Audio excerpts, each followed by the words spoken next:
Alors corrigeons ensemble cet exercice.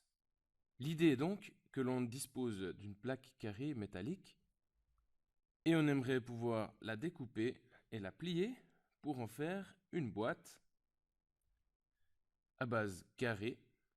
Donc ceci est un carré. Et je pense que vous vous êtes tous déjà amusés à faire une telle boîte.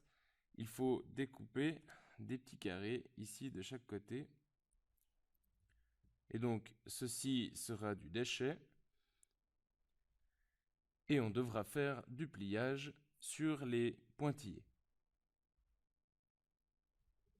Donc on nous dit dans la donnée que le côté de la plaque mesure X. Évidemment, c'est valable aussi horizontalement. Et on nous donne encore les dimensions ici du carré que l'on coupe dans chaque coin, qui est 3 cm.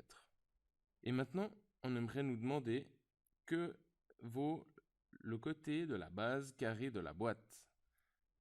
Alors vous êtes d'accord avec moi, la base carrée de la boîte, eh bien c'est ceci.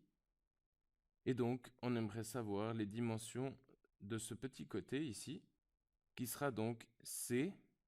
Et comme ça dépend de x, eh bien ce sera la fonction c de x. Alors on aimerait définir cette fonction c de x qui donne la mesure de ce côté en fonction de x. Alors évidemment, si l'on connaît x, comment est-ce qu'on va trouver c de x? Eh bien en faisant x moins les 3 qui sont là, moins les 3 qui sont là, ça fait moins 6. Alors, on nous demande de définir complètement la fonction. Ceci veut dire que la fonction part de quel ensemble de départ? Eh bien, les nombres x ici peuvent être au minimum 6 cm, sinon ça n'a pas de sens, puisqu'on dit qu'on va couper 3 cm ici dans les bords et 3 cm ici. Donc il faut au minimum 6, et ça peut aller jusqu'à l'infini. Et le résultat, ici, ce côté-là, eh bien ce sera un nombre réel positif. La fonction envoie chaque nombre réel de l'ensemble de départ vers x-6. Dans le B, on nous demande de déterminer le volume de cette boîte. Alors comment est-ce qu'on va calculer le volume de la boîte? Alors, ceci ici correspond à cette aire-là, l'aire de base, et la hauteur de la boîte eh bien, correspondra à ceci, donc 3 cm.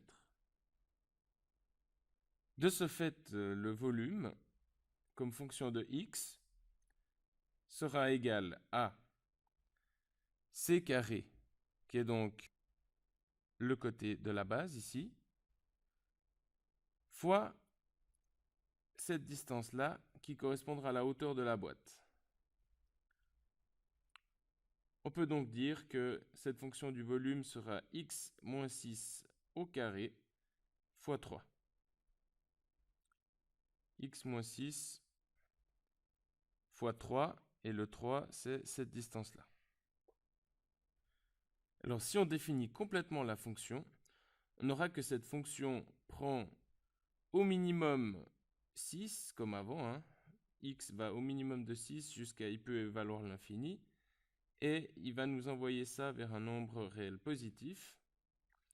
Et donc, x va aller vers x moins 6 au carré fois 3.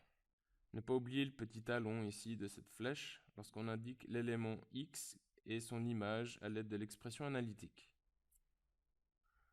Vous noterez encore que définir complètement la fonction, cela signifie indiquer son ensemble de définitions, c'est ce que nous avons fait là, et indiquer son ensemble d'arrivées, ceci et ceci.